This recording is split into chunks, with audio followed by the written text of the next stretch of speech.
समन्ता चक्रवालेषु अत्रा गच्छन्तु देवता सद्धम्मं मुनिराजस्य सुनन्तु सग्गमुक्खदं धम्मश्रवण कालो अयं भदन्ता धम्मश्रवण कालो अयं भदन्ता धम्मश्रवण कालो अयं भदन्ता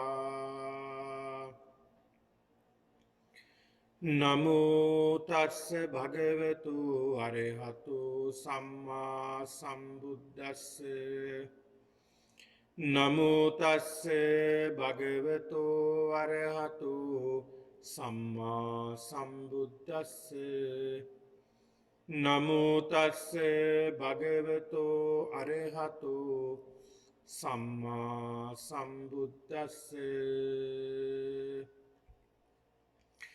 अट्टभन्ते महासमुद्रे अच्चर्या अम्बुता धम्मा महासमुद्रो भन्ते अनुपुब्बनिन्नो अनुपुब्बपोनो अनुपुब्बपम्भारो न आयतकेनेव पापातोति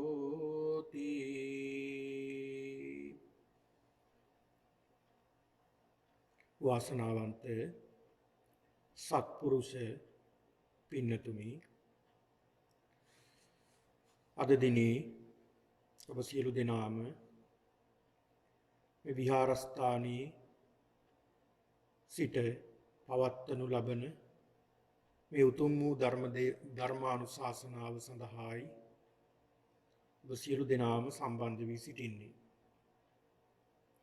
අද මේ උතුම් පින්කම සිද්ධ කිරීම අරමුණු කරගන්නට යෙදෙන්නේ දුරුතු මාසය සිහිපත් කරගෙන දුරුතු පුර පසළොස්වක පොහොය දිනේ ඇති වටිනාකම වැදගත්කම සිහිපත් කරගෙන සිදු කරනු ලබන මේ පොහොය ධර්ම දේශනාවයි මේ පැවැත්වෙන්නේ. ඒක නිසා පින්නතුනි ලංකාද්වීපයට අද දිනේදී බෙහෙවින් වටිනා දිනයක් බවට පත් වෙලා තිබෙනවා මේ පොහොය දිනේ. ඒ විතරක් නෙමෙයි ලෝකවාසී අපි සියලු දෙනාම බොහෝ හරසරින් දාන සීල භාවනා යන තුන් පුණ්‍ය ක්‍රියාවන් සිදු කරමින් කටයුතු කරන දිනයක් විදියට මේ දුරුතු පුර පසළොස්වක පොහොය දිනය බෞද්ධයින්ට ඉතාමත් වටිනා වැදගත් දිනයක් බවට පත් වෙලා තිබෙනවා. ඒ විතරක් නෙවෙයි අබෞද්ධ පින්වතුන් පවා විහාරස්ථාන වලට සම්බන්ධ වෙලා විවිධ පින්කම් වලට උදව් උපකාර කරමින් ධර්මයට ලං වෙමින් කටයුතු කරනවා. ඒක නිසා පින්වතුනි මේ ධර්මය අපි කාටත් තමයි බුදුරජාණන් වහන්සේ දේශනා කළා තියෙන්නේ. මේ ධර්මයේ තුල කිසි ભેදයක් නැහැ. මේ જાතියට විතරයි මේ අයට විතරයි මේ ධර්මය කියලා එහෙම ભેදයක් නැහැ. බුදුරජාණන් වහන්සේගේ මේ දේශනය විශ්වීය ධමයක්. සියලු සත්වයන්ට පොදු ධමයක් දේශනා කළේ. ඒක නිසා මේ පොදු වූ ධර්මතාව ධර්මය හැමෝටම අයිතියක් තියෙනවා. ඒක නිසා මේ උතුම් වූ පොය දිනය සිහිපත් කරගෙන බොහෝ දෙනෙක් මේ උතුම් වූ පින්කම් සිද්ධ කරගන්නවා තමන්ගේ ජීවිතයේ වටිනාකමක් ඇති කරගන්නවා. ඒක නිසා පින්නතුනි ඉතා කෙටියෙන් අපි මේ පොහොය දිනේ තියෙන වටිනාකම පිළිබඳව සඳහන් කළොත් ඉතා වටිනා පොහොය දිනයක් නිසා තමයි මේ දුරුතු මාසයේ වටිනාකම ඇති වෙලා තිබෙන්නේ. දුරුතු මාසයේ වටිනාකම අපිට ලැබිලා තියෙන්නේ මේ වටිනා සිදුවීම් ගණනාවක් ශාසනික වශයෙන් සිදු වුණ නිසා. මේ දුරුත්ත එහෙම නැත්නම් දුරුතු කියන මාසය වසරේ පළවෙනි මාසය. සිංහල ක්‍රමයට ගත්තොත් දුරුතු නවම් මැදින් බක් වෙසක් පොසොන් ඇසල නිකිණි බිනර වප්පිල් ඉල් උඳුවප් ආදී වශයෙන් සිංහල ක්‍රමයට අපි භාවිතා කරනවා. මේක ඉංග්‍රීසි ක්‍රමයට පින්නතුනි ජනවාරි කියලා තමයි අපි භාවිතා කරන්නේ. මේ දුරුතු කියන මාසය තුල තියෙන මේ පොහොය දිනේදී ඉතා වැදගත් සිදුවීම් රැසක් ශාසනික වශයෙන් සිදු වුණ දිනයක්. එදා භාග්‍යවතුන් වහන්සේ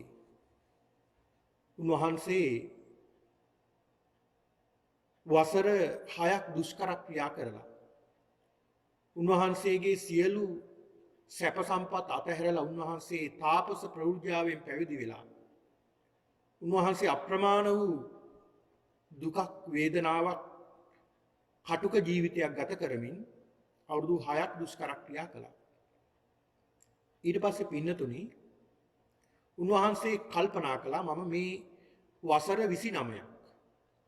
29ක් මම ගිහි ජීවිතය ගත කළා. ඒ ගිහි ජීවිතය ගත කරනකොට අප්‍රමාණ වූ සැප සම්පත් වින්දා. ඒකට කියනවා අපි පංචකාමයන්. මේ අප්‍රමාණ වූ පංචකාමයන් මම වින්දනය කළා. උන්වහන්සේ බුද්ධත්වයට පත්වීමෙන් පසුව පින්නතුනි යම් දේශනාවල උන්වහන්සේ පෙන්වලා දීලා තියෙන භාග්‍යවතුන් වහන්සේ මොනතරම් සැපයක් ගිහි ජීවිතේ ගත කළාද කියලා. අන්න බලන්න. ඒ සැපේම තුලින්ම දැකගත්තා ඒ තුල දෙයක් නැහැ කියලා. උන්වහන්සේ සඳහන් කරනවා ගිහි ජීවිතයේ තුලදී සිද්ධාර්ථ කුමාර අවදීදී රම්ම්‍ය සුරම්ම්‍ය සුබ කියලා මාලිගා 3ක් හදලා තිබුණා. මේ මාලිගා 3 ඉතාමත් දර්ශනීයයි. පින්නතුනි මේ මාලිගා 3 මොනතරම් වටිනවද කියලා කියනවා නම් ඉදි කරලා තිබුණ ආකාරය පිළිබඳව සඳහන් වෙනවා. ඒ පරිසරයේ ඒ ප්‍රදේශයේ උෂ්ණ කාලයක් නම් ඒ මාලිගාවේ ඇතුළත සීතලයි. එහි චිත්‍ර පවා ඇතුළේ ඇඳලා තියෙන්නේ දිය ඇලි ජලය තමයි ඇඳලා තියෙන්නේ. දිය පොකුණු චිත්‍ර වලින් පවා ප්‍රදර්ශනය කරන්නේ ඒ විදිහට. ඒතකොට සිතටත් සිසිලසක් දැනෙනවා. සම්පූර්ණයෙන්ම වායු සමනය කරලා තිබිලා තියෙන්නේ. එදා තාක්ෂණයට අනුව. සීත කාලයක් නම් ඇතුළත උෂ්ණත්වය ඇති වෙන විදිහට තමයි සකස් කරලා තියෙන්නේ. ඉන්දියාවට ගියාම පින්නතුනි දඹදිව වන්දනාව ගියාම ඔබට දැක බලා ගන්න පුළුවන්. ඒ නාලන්දා කියන විශ්වවිද්‍යාලය. අද වෙනකොට ඒක විනාශ වෙලා තිබෙන්නේ. නැවත ගොඩනගන්න සූදානමක් තිබුණු ආකාරයටම 13 වෙනි 14 වෙනි සියවසේ වෙනකොට ඉතාමත් දීප්තිමත් යුගයක් තමයි තිබිලා තිබෙන්නේ මේ නාලන්දා කියන විශ්වවිද්‍යාලය. ලෝකයේ තිබුණ ප්‍රථම විශ්වවිද්‍යාලය. විශ්වීය විශ්වවිද්‍යාලයක්. ඒකේ තිබුණ දැනුම මෙච්චරයි කියන්න බෑ. ඒකේ පින්නතුනි අවසානට ඒක විනාශ කරලා තිබෙනවා අන්‍ය ආගමිකයන් විසින්. ඒකේ අදටත් ඔය ඇත්තන්ට දැක ගන්න පුළුවන් කොහොමද ඒ විහාරස්ථාන එහෙම නැත්නම් මේ විශ්වවිද්‍යාල වික්ෂුන් වහන්සේලාට පරිහරණය කරන්න කොහොමද හදලා තියෙන්නේ නිර්මාණය කරලා තියෙන්නේ කියලා. ඇතුළත වායු සමනීකරණය කරලා පින්නතුනි. සීත කාලයට උෂ්ණයත් උෂ්ණ කාලයට සීතලත් වෙන විදිහට වායු සමනය කරලා තියෙන්නේ. ඒ තරමට තාක්ෂණය තිබිලා තියෙනවා. ඉතින් පින්නතුනි උන්වහන්සේ මේ කියන විදිහට උන්වහන්සේ සිද්ධාර්ථ කුමාර අවදීදී බොහෝ සැප සම්පත් විඳ කෙනෙක්. සඳහන් කරනවා මහණෙනි මම මොනතරම් සැප සම්පත් වින්දද? මහණෙනි ඒ මාලිගාවල සේවයට පවා හිටි කාන්තාවන් විතරයි. සුරූපී කාන්තාවන් හිටියේ. ඒ විතරක් නෙවෙයි. ඒ මාලිගාවල මුරේට හිටියේ මුරකාවල් යොදලා හිටියේ ස්ත්‍රීත් නොවන පුරුෂත් නොවන අය තමයි මුරේට තියලා තිබුණා කියන්නේ. උන්වහන්සේ සඳහන් කරනවා මහණෙනි මම උඩු මහලේ ඉඳලා පල්ලෙහා මහලට එන්නේ කාන්තාවන්ගේ සිව්මැලි අත් වලින් කියලා. ඒ තරමට උන්වහන්සේ සැප සම්පත් විඳ කෙනෙක්. ගිහි ජීවිතයේදී. මම මේ සඳහන් කළේ පින්නතුනි මේ අධික සැප සම්පත් විඳීම තුලින් උන්වහන්සේ බලනවා මේ බෝසතාණන් වහන්සේ බලනවා දැන් මම අවුරුදු 29ක් සැප වින්දා අධික කම් සැප වින්දා. ඒකෙන් මොනවද ලැබුණේ? ලැබුණ දේ පින්නතුනි කලකිරීම විතරයි. ඒකෙන් කිසි විමුක්තියක් ලැබුණේ නැහැ. එහෙනම් උන්වහන්සේ ඒක අතහැරියා. කාමසුකල්ලිකාණු යෝගිය. අධිකසේ ශරීරයට කම් සැප දීම නිවනට බාධාවක්. ඒක නිසා ඒ අතහැරියා. උන්වහන්සේ බලනවා දැන් මොකද්ද කරන්න තියෙන්නේ? ඒ වෙනකොට එදා සමාජයේ ඉන්දිය සමාජයේ තිබුණා ගිහි ජීවිතය අතහැරලා දාලා තාපස ප්‍රවෘජාවෙන් පැවිදි වෙලා ශරීරයට දුක් දෙනවා. ඒ තුලින් විමුක්තියක් ලබන්න පුළුවන් කියලා. උන්වහන්සේ බලනවා ඒ ක්‍රමයක් අනුගමනය කරලා බලනවා. උන්වහන්සේ අධික දුකක් දුන්නා තමන්ගේ ශරීරයට. ඔය ඉන්දියාවේ යනකොට පින්නතුනි දැක බලා ගන්න පුළුවන්. ඒ ප්‍රදේශයේ ඉතා කටුක ප්‍රදේශයක්. උන්වහන්සේ වැඩ සිටිය ගල් ගුහාවක ගල් ලෙනක් ඇතුලේ තමයි උන්වහන්සේ මේ දුෂ්කර ක්‍රියා සිද්ධ කළේ. ඉතින් ඒක නිසා වසර 6ක් ශරීරයට දුක් දීලා උන්වහන්සේ බලනවා ඒකෙන් පුළුවන්ද විමුක්තියක් උදා කරගන්න. උන්වහන්සේ බලනොත් වෙන කිසි කෙනෙක් මේ ශරීරයට මේ වගේ දුකක් දීලා නැහැ. මම මේ වගේ දුකක් දුන්නා මහා දැඩි දුකක් දුන්නා. ලැබුණද මොකුත්? කිසි දෙයක් ලැබුණේ නැහැ. උන්වහන්සේ බලනවා එහෙනම් මේ දෙකම අනුගමනය කළා. ඒ දෙකෙන්ම කිසි ප්‍රතිඵලයක් ලැබුණේ නැහැ. අන්න බලන්න බුදු කෙනෙක් ලෝකෙට පින්නතුනි පහළ වෙනකොට උන්වහන්සේ මාර්ගය හොයාගෙන යන්න මොන තරම් දුෂ්කර කතාවක් තියෙන්නට ඕනේද?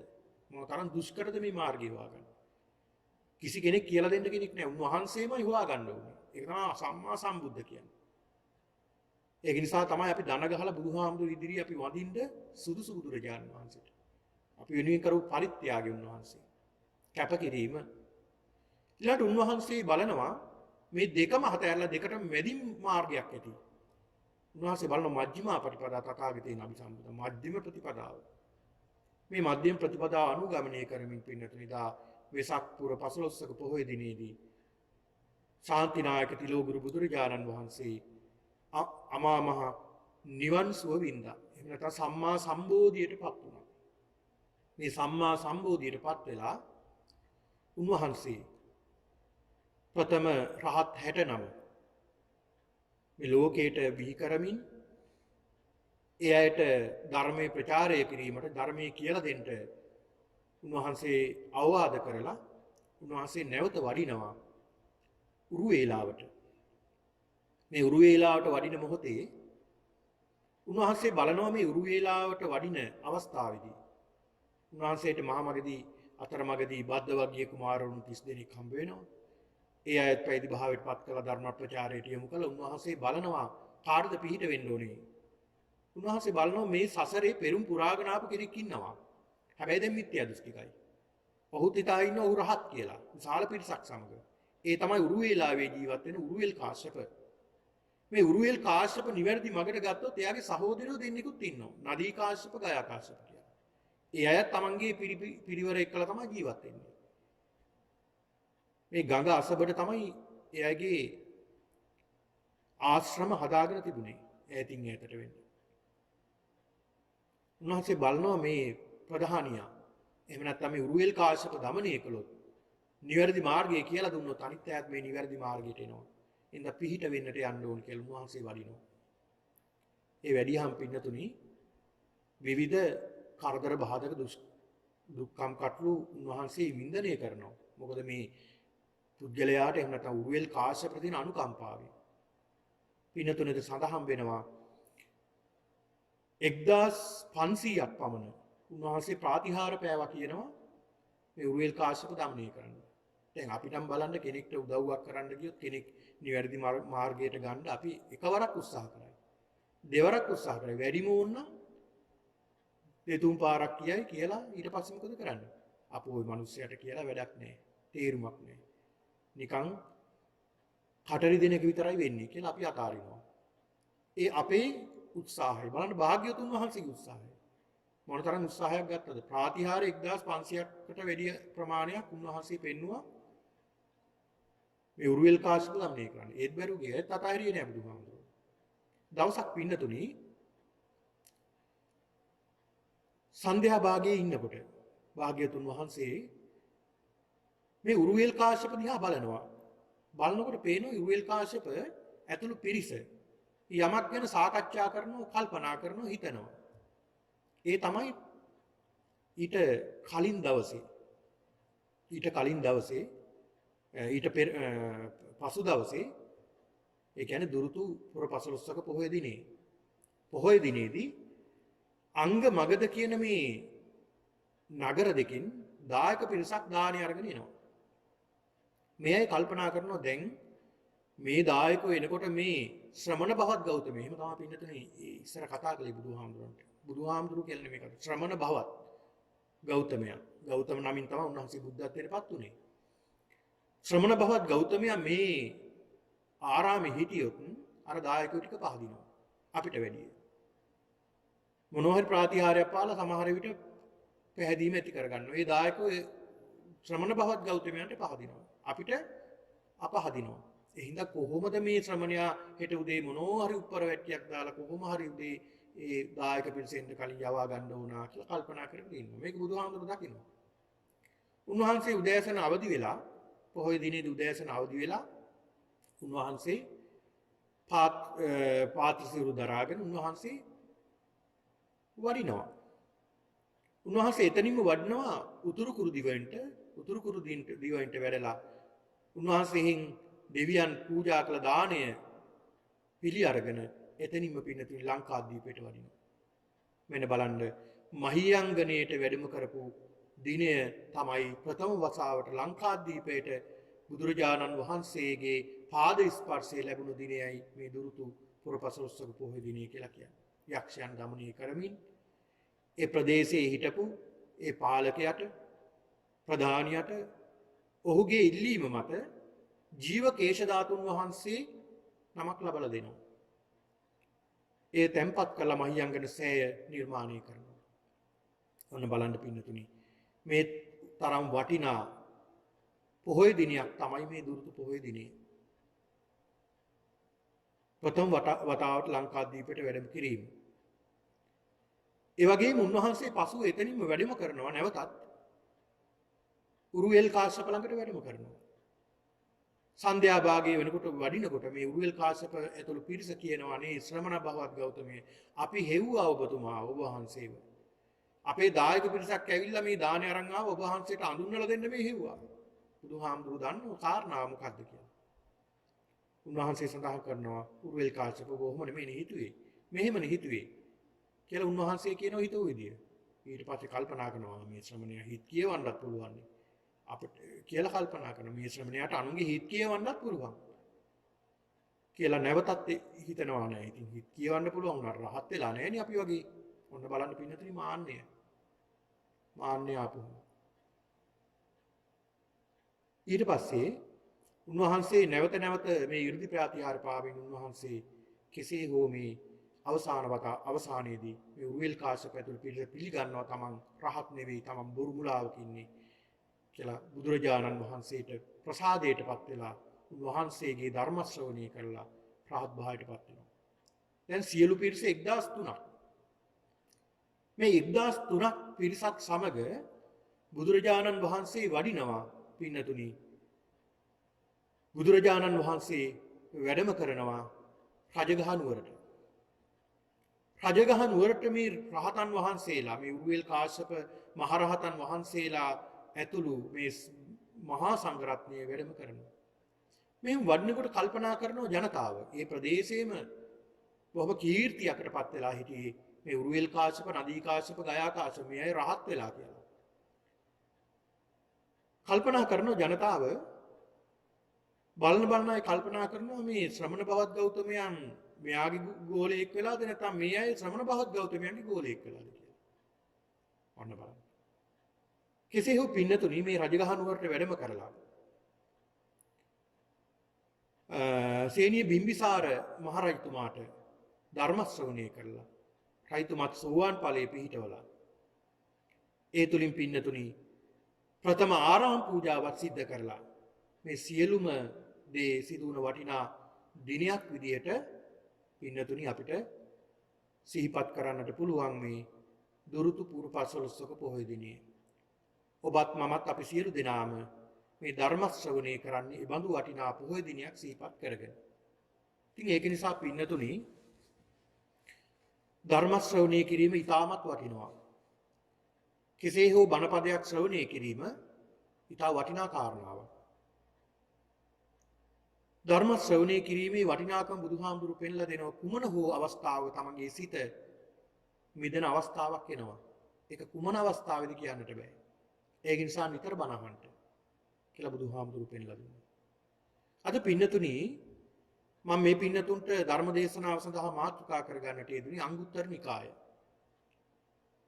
පහාරාද කියන මේ සූත්‍ර දේශනාවේ. පහාරාද කියන මේ සූත්‍ර දේශනාව. ඔබ මේ සූත්‍ර දේශනාව සමාහිත ශ්‍රවණය කරලත් ඇති. නැවත ඔබට මතක් වෙනවා එහෙම ශ්‍රවණය කරලා තියෙනවා නම් මේ සූත්‍ර දේශනාව. මේක සඳහන් වෙන පින්නතුනි අට්ඨ භන්තේ මහා සමුද්දේ අච්චරියා අබ්භූතා ධම්ම මහා සමුද්දෝ භන්තේ අනුපුබ්බ නින්නෝ අනුපුබ්බ පෝනෝ අනුපුබ්බ පබ්බාරෝ න ආයතන කේනේච පපාතෝ. මේ සූත්‍ර දේශනාව පින්නතුනි දේශනා කරන්නේ පහාරාද කියන මේ අසුරයා මුල් කරගෙන තමයි දේශනා කරන්නේ. පහාරාද කියන මේ අසුරයා. ඔය සූත්‍ර දේශනාවල අසුරයෝ සමහර අවස්ථාවල බුදුරජාණන් වහන්සේ හමු වීමට ඇවිල්ලා තියෙනවා.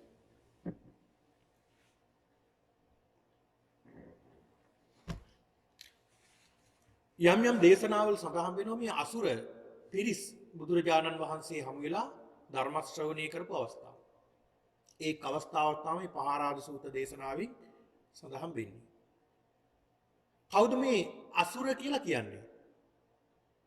පින්නතුනි අසුර කියන්නේ දෙවියන්ගේම එක්තරා කොටසක්. ඊට වඩා පහත් කොටසක්. හැබැයි බලයෙන් වැඩි. ඔය සඳහන් කරනවානේ සුර අසුර යුද්ධයක් ඇති වුණා කියලා. සුර අසුර යුද්ධයක් ඇති වුණා. දෙවියන් සහ මේ අසුරයන් අතර. දෙවියන් සහ අසුරයන් අතර යුද්ධයක් ඇති වුණා. දෙවියෝ පරාජයටපත් වුණා. දෙවියෝ බැලුවා ඇයි අපි මේ පරාජයටපත් වුනේ? පරාජයටපත් වුණාට පස්සේ කල්පනා කරනවා මේ අපි පරාජයටපත් වුණේ අපේ නායකයෙක් නෑ. ප්‍රධානියෙක් නෑ. ඒ නිසා ප්‍රධානියෙක් පත් කරගන්නට ඕන. කියලා ප්‍රධානියෙක් පත් කරගෙන නැවතත් සටන් කරනවා. ඒකින සඳහන් කරන්නේ ඔය දජග්ග සූත්‍රයේ පවා ඒ පිළිබඳව සඳහන් වෙනවා. ඉතින් ඒක නිසා පින්නතුනි මේ කියන පහාරාද කියන මේ අසුරයා අසුර මුල් කරගෙන තමයි මේ දේශනා කළේ මේ සූත්‍ර දේශනාව. එදා භාග්‍යවතුන් වහන්සේ වේරංජා නුවරයි වැඩ හිටියේ. වේරංජා කියන මේ නුවර. මේ වේරංජා නුවර බුදුහාමුදුරුවෝ වැඩ හිටියේ නලේරු කියන යක්ෂයෙක් අධිග්‍රහිතව හිටපු කොහොඹ ගහක් මුල තමයි උන්වහන්සේ වැඩ හිටියේ. විශාල කොහොඹ ගහක්. ඒ විශාල කොහොඹ ගහ අධිග්‍රහිත කරගෙන හිටියේ නලේරු කියන යක්ෂයා. භාග්‍යවතුන් වහන්සේ වැඩ ඉන්න මොහොතේ මේ පහාරාද කියන මේ අසුර ඔහු කල්පනා කරගෙන හිටියා බුදුහාමුදුරු හම්බෙන්න යන්න ඕනේ. බුදුහාමුදුරු හම්බෙන්න යන්න ඕනේ සාකච්ඡා කරන්න ඕනේ කිය කල්පනා කරගෙන හිටියා. නමුත් කාලය ගත වුණා. අවුරුදු 10ක් 15ක් ගත වුණා. යන්න බැරුණා. මේ මතක් වුණ වෙලාවේ නැවත උන්වහන්සේ හමු වෙන්න ආවා. ඒ ඇවිල්ලා අහන පින්නතුනි භාග්‍යවතුන් වහන්සේට වන්දනා කරලා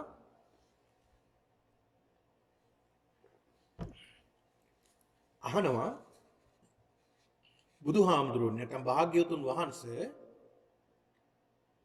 ඔබ වහන්සේගේ ශාසනයට මෙච්චර මේ තරමටම කැමැත්තෙන් ඇයි මේ භික්ෂුන් වහන්සේලා මේ ශාසනයට ඇතුල් වෙලා මේ තරම් කැමැත්තෙන් ශාසනයේ පෙරම්දම් පුරන්නේ ඇයි මේ තරම් කැමැත්තක් මේ තියෙන්නේ මොකද මේ සිව්වනක් පිරිස මේ තරම් මේ ශාසනයට ලැබියාවක් දක්වන්නේ හේතුව මොකක්ද කියලා ඇහුවා. වටිනා ප්‍රශ්නයක්. යම් යම් අයටත් ওই ප්‍රශ්නේ තියෙනවා. ওই ගැටලුව තියෙනවා. ඇයි මේ තරම් මේ මිනිස්සු මේ ධර්මයට ලැබි? සමාජයට පිටින් ඉඳලා බලන අන්‍යාගමික කෙනෙකුට හිතෙනවා එහෙම දෙයක්. ඇයි මේ අය මේ තරම් පන්සලට ලැබි? පන්සලට එකතු. ඇයි මේ ධර්මයට එකතු?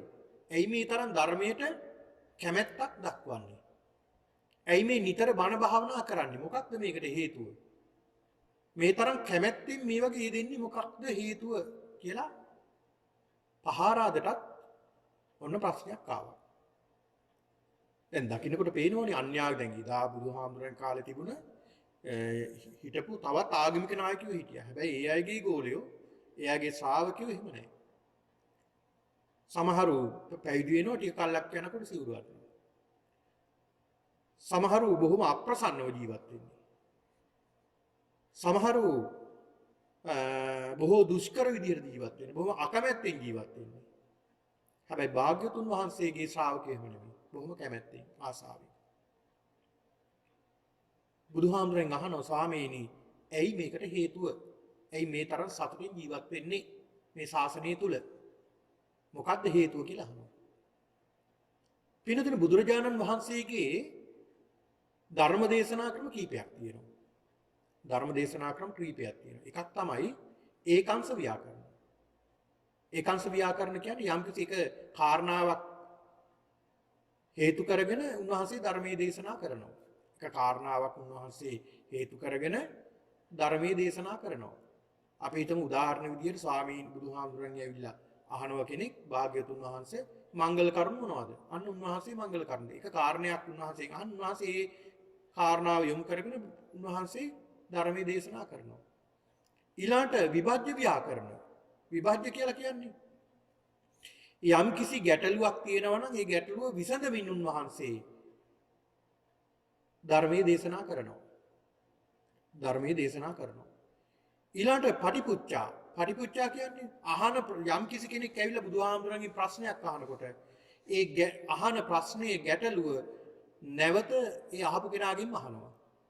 පටිපුච්චා. පටිපුච්චා ව්‍යාකරණ. ඔහුගෙන් විමසමින් ඒ ඔහු තුලින්ම උත්තරේ උන්වහන්සේ ධර්මයේ දේශනා කරනවා. සමහර අවස්ථාවල ඨපනීය කියලා සඳහන් වෙනවා. ඒ අවස්ථාවල පින්නතුනි කිසි ගැටලුවකට උන්වහන්සේ ඉදිරිපත් කරන ගැටලුව වලට උත්තර දුන්නේ නැති අවස්ථාවක් තියෙනවා. උත්තර දුන්නේ නැති අවස්ථාවක් තියෙනවා. මොකද එයා ඒකෙන් පැටලෙන්න ගන්නවා. ඒකට දුන්නොත් උත්තර. දැන් කෙනෙක් ඇවිල්ලා අහනවා බුදුහාමුදුරන්ගෙන් ස්වාමීනි ආත්මය කියලා එකක් තියෙනවද? උන්වහන්සේ තියෙනවා කියලා උත්තර දුන්නොත් උන්වහන්සේ කියපු දේ වර්ධිනවා. ඒ කියන්නේ උන්වහන්සේ ආත්මයක් කියලා එකක් දේශනා කරන්නේ අනාත්මනේ. දැන් යා ඊට පස්සේ උන්වහන්සේ අහනවා එහෙනම් ආත්මයක් නැද්ද? නැහැ කියලා කිව්ව ශූන්‍යයි කියලා එනවා එතන. ඒ නිසා උන්වහන්සේ එකකින් වැළකුණ ආනන්ද හාමුදුරන්ට උන්වහන්සේ පසුව දේශනා කරන ආනන්ද මම උත්තර දුන්නේ නැත්තේ ඔහු සම්පූර්ණයෙන්ම ව්‍යාකූල වෙනවා. මේකට උත්තර දුන්නොත් ඒක නිසා නිහඬව හිටියේ. ඉතින් පින්නතුනි මේ පහාරාද අහපු ප්‍රශ්නෙට ප්‍රහාරාදකින් උන්වහන්සේ අහනවා ප්‍රශ්නයක්.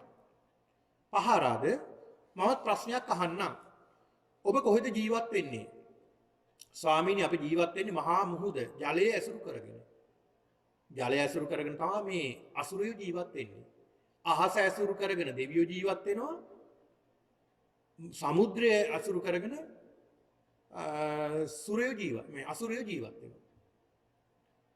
එතකොට පින්නතුනි මේ පහාරාද සඳහන් කරනවා ස්වාමීනි අපි බොහෝම කැමතියි. බොහොම ආසයි මේ මහමුහුදට. ඇයි මේ මහමුහුදට අපි ආසා? ස්වාමීනි කරුණු 8ක් ආශ්චර්ය කරුණු 8ක් තියෙනවා. අසිරිමත් කරුණු 8ක් තියෙනවා. මෙන්න මේ අසිරිමත් කරුණු 8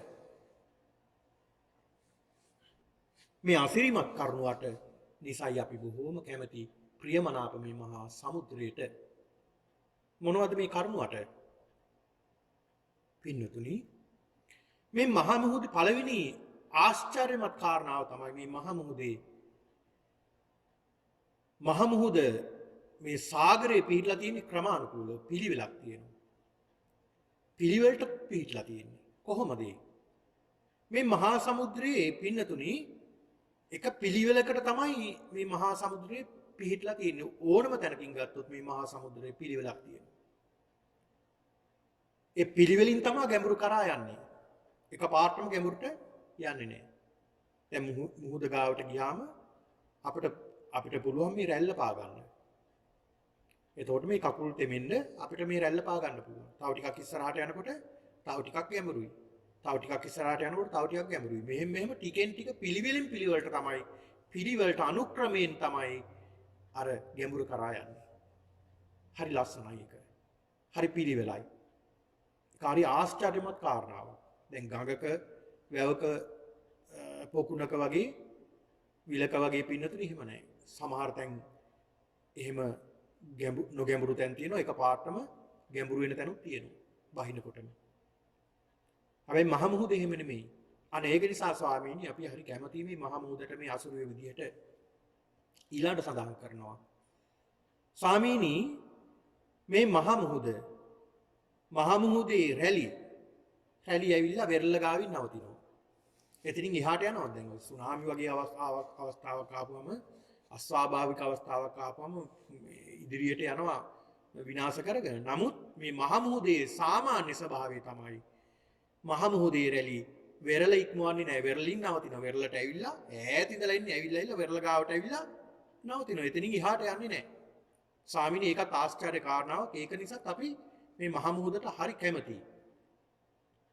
ඊළඟ සඳහන් කරනවා ස්වාමීනි මේ මහ මුහුදේ මලකුණු නම් තියාගන්නේ නැහැ. මේ මහ මුහුදේ එක ආශ්චර්යමත් කාරණාවක් තමයි කුණු තියාගන්නේ නැහැ. කුණු තියාගන්නේ නැහැ මේ මහ මුහුද. දැන් බලන්න උදාහරණයක් විදිහට බලන්නකො මහ මුහුදේට ගියාම අපි හිතමු කෙනෙක් කුණු විශාල ප්‍රමාණයක් අරගෙන ගිහිල්ලා මහ මුහුදේ මැදට ගිහිල්ලා දානවා. නැවකින් අරගෙන ගිහිල්ලා මහ මුහුදේ මැදට අරගෙන ගිහිල්ලා දැම්මා කියලා. අනේ අර නැවෙන්න කලින් අර කුණු ටික ඔක්කොම මොකද වෙලා තියෙන්නේ? ඔක්කොම මහ මුහුදෙන් ඉවත් කරලා වෙරළට ගොඩ ගහලා. වෙරළට ගොඩ ගහලා. මේ මහ මුහුදේ තියාගන්නේ නැහැ මේ කුණු. බලන්න මහ මුහුද මොන තරම් ආශ්චර්යද? මල කුණු රැඳෙන්නේ නැහැ. පින්නතුනි මිනිහෙක් ඕ සතෙක් ඕ මැරුණාම දවස් 3යි මේ මහ මුහුදේ තියෙන්නේ. ඉවත් කරනවා. මහ මුහුද හරි පිරිසිදුයි. අන්න බලන්න. මේ මහ මුහුදේ තියෙන තවත් අසිරිමත් කාරණාවක් ඒක. ඊළඟ සඳහන් කරන ස්වාමීනි මේ හතරවෙනි තව කාරණාවක් තියෙනවා. හතරවෙනි කාරණාව විදිහට මේ මහ මුහුදට විවිධ දැන් මේ ඉන්දියාවනේ උන්වහන්සේ වැඩ සිටි ඉන්දියාවනේ මේ ඉන්දියාව ඇසුරු කරගෙන සඳහන් කරනවා මේ පහාරාද සඳහන් කරන ස්වාමීනි මේ පංචමහා ගංගාවන්. දැන් විශාල ගංගාවන් ඉන්දියාවේ තියෙනවා මහා ගංගා පහක් තියෙනවා. මහා ගංගා පහක් තියෙනවා ඉන්දියාවේ. විශාල ගංගා ඒවා. විශාල ගංගා. ඒ ගංගා පහම ගලාගෙන ගංගා යමුනා ආචිර්යවදී නදී මහී සරබු කියලා මේ ගංගා පහක් තියෙනවා. මේ පංචමහා ගංගාවන්ම ගලාගෙන ඇවිල්ලා මහ මුහුදට වැටෙනවා. මහ මුහුදට එකතු වෙනවා. මේ මහ මුහුදට එකතු වුණාම කිසි කෙනෙකුට කියන්න බෑ මේ ගංගා ජලය තමයි මේ මහ මුහුදේ මෙතන තියෙන්නේ. අර පැත්තේ පේන්නේ යමුනා නදියේ. එහෙම කාටවත් කියන්න පුළුවන්ද? බෑ. කිසි කෙනෙකුට කියන්න බෑ. වෙන් කරන්න බෑ. සියලුම ජලය එක ජලයක් බවට පත් වෙනවා. දැන් කලින් එහෙම නෑ. ඒ කියන්නේ ගංගා ජලයේ කාට හරි කියන්න පුළුවන් මේ ගංගා නම් මේ ගඟේ ජලය. මේ නදී මේ අහවල් ගඟේ කියලා කියන්න පුළුවන්. හැබැයි දැන් මහ මුහුදට වැටුණාට පස්සේ කියන්න බෑ. ස්වාමීනි අන්න ඒක නිසා අපි හරි කැමති මේ මහ මුහුදට. ඊළඟ ස්වාමීනි භාග්‍යවතුන් වහන්සේ මේ මහ මුහුද කොච්චර ගංගා ගලාගෙන එනවද? දැන් ඔය මේ දේශනාව සිද්ධ කරන්නේ ඉන්දියාවේනේ. දැන් මේ වගේ රටවල් මොන තරම් විශාල ගංගා තියෙනවද? ඇමරිකාව, කැනඩාව ඊළඟට අනිකුත් රටවල් මොන තරම් විශාල ගංගා තියෙනවද? ඒ සියලුම ගංගා ගලාගෙන ගිහලා කොහරද වැටෙන්නේ?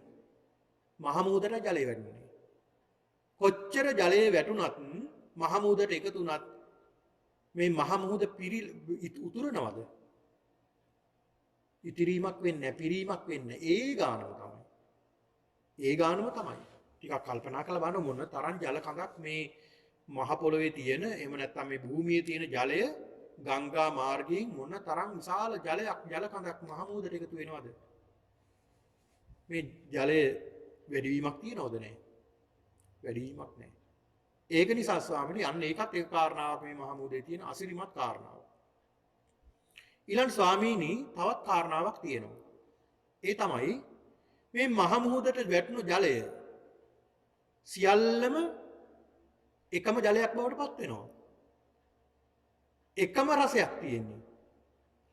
දැන් මේ ප්‍රදේශයෙන් අපි හිතමු මේ කැනඩාව ප්‍රදේශයෙන් දිව ගාලා බලනවා මහ මුහුදේ ජලය ලුණු රහයි. ආය ශ්‍රී ලංකාවට ගිය දවසක ශ්‍රී ලංකාවේ පැත්තෙනුත් දිව ගාලා බලනවා ඒත් ලුණු රහයි. මොන රටකට ගිහිල්ලා බැලුවත් මුහුදේ ජලය එකම රසක් තියෙන්නේ. ලුණු රස, ලවණ රසය. ලුණු රස. ආන් ඒක නිසා ස්වාමීනි භාග්‍යවතුන් වහන්සේ මේ මහ මුහුදට හරීම කැමතියි අපි. එකම රසයක් තියෙන්නේ. එකම රසයක් තියෙන්නේ මේ මහ මුහුදේ. ජලයේ ලවණ රසය තියෙන්නේ. ඒක නිසාත් කැමතියි.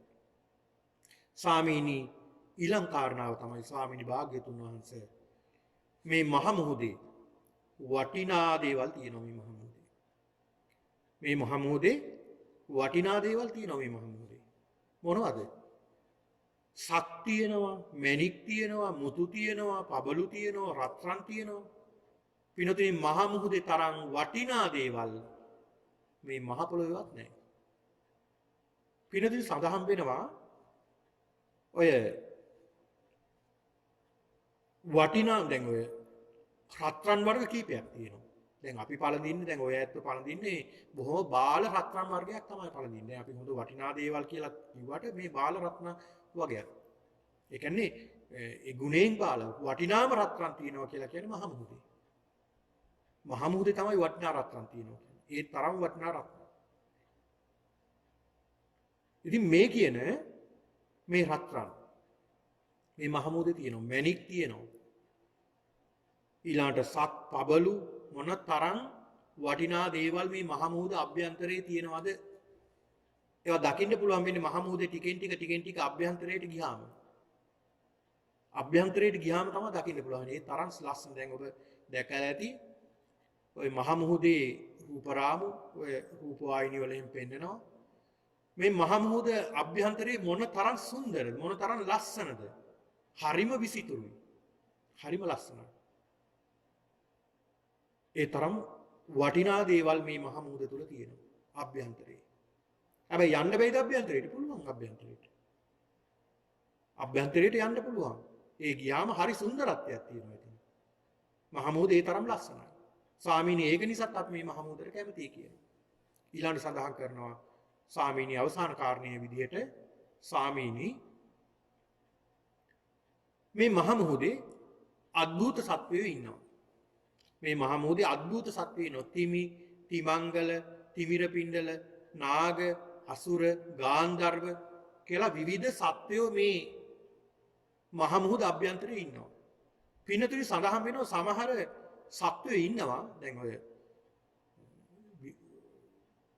පර්යේෂණ කරන ඔය විද්‍යාඥයෝ මුහුද සම්බන්ධව පර්යේෂණ කරන කිසි කෙනෙකුට හම්බෙලා නැති සත්වයෝත් ඉන්නවා. මේක සඳහන් වෙනවා සමහර සත්වයෝ යොදුන් 100 200 දිගයි කියනවා. 300 400 500 දිග සත්වයෝ ඉන්නවා කියනවා. හරි අద్భుත සත්වයෝ ඉන්නවා. තිමි තිමංගර තිමිලපිණ්ඩල නාග අසුර ගාන්ධර්ව මේ විදිහට අමුතු අద్భుත සත්වයෝ ඉන්නවා. ඒක හැබැයි වෙන පින්නතුනි. ඔය නොඑක් සත්තු නොඑක් විදිහට දැන් අපි අහලා තියෙනවා දිය කිඳුරොත් කිඳුරුය කියලා. ඉතින් මේකත් ජනප්‍රවාදයේ වුණාට මේ වගේ සත්වයොත් නෑ කියලා කියන්නත් සමහර විට අපිට කියන්න බෑ. මොකද මේ වගේ සත්වයේ අපි දන්නේ දැන් අදටත් මුහුදේ සොයාගත්ත නැති ප්‍රදේශ තියෙනවා. කිසි කෙනෙක් ගියේ නැති ප්‍රදේශ තියෙනවා. ඒ තරම් විසිතුරු ලස්සන සත්‍යෝ ඉන්නවා. ඒක නිසා ස්වාමීනි අපි මේ මහමුහුදට කැමති කියලා සඳහන් කරනවා. අන්න බුදුරජාණන් වහන්සේට මේ කරුණු 8න් සඳහන් කළ කරුණු 8ක් මේ මහමුහුදට කැමති කාරණා 8ක්. බුදුරජාණන් වහන්සේ දැන් මේ කාරණා 8ම පාදක කරගෙන උන්වහන්සේ පෙන්වලා දෙනවා. ඇයි මේ තමන්ගේ මේ ශාසනයට මේ වික්ෂුන් වහන්සේලා මේ තරම් කැමති ප්‍රියමනාප. උන්වහන්සේ සඳහන් කරනවා පහරාද ඔබ සඳහන් කළා මේ මහා මුහුදේ පිළිවෙලක් තියෙනවා කියලා. බහින තැනම ගැඹුරු නෑ. ටිකෙන් ටික තමයි ගැඹුර තියෙන්නේ. පහරාද මේ මහා මුහුද වගේම තමයි මගේ මේ සම්බුද්ධ ශාසනය. උදාහරණයක් උපමාවක් ගත්තොත් මේ මහා සමුද්‍රය තමයි මේ මගේ සම්බුද්ධ ශාසනය කියලා. ඒකෙත් පිළිවෙලක් තියෙනවා. පිළිවෙලක් තියෙනවා. මොනවද පිළිවෙල? පින්නතුනි අනුපුබ්බ සික්ඛා අනුපුබ්බ කිරියා අනුපුබ්බ ප්‍රතිපදා. ඒ කියන්නේ පිළිවෙලින් තමයි යන්නේ. මම ඒක මෙහෙම පැහැදිලි කරන්නම්කෝ. පින්නතුනි